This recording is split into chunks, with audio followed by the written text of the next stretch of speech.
હવે તો વેરો જ નહીં ભરવાનો, જે થાય છે એ લોકો લેવાય તો ના જ પાડું કે અહીંયા કઈ જ નહીં મળે, તમને વોટ નહીં મળે, કોઈ નહીં મળે, ભાઈ જાઓ તમે. છાપરા ગામના લોકો પ્રાથમિક સુવિધાઓથી ત્રસ્ત થઈ ગયા છે.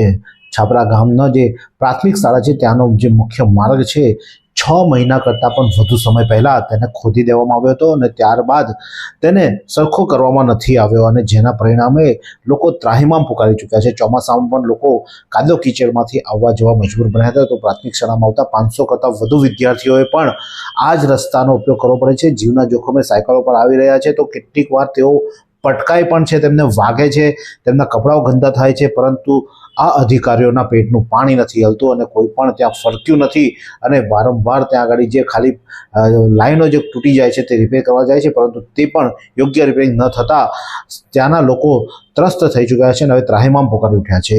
તો માંગ કરી રહ્યા છે કે વહેલામાં વહેલી તકે અહીંયાના જે સમસ્યા છે તેનું નિરાકરણ આવે.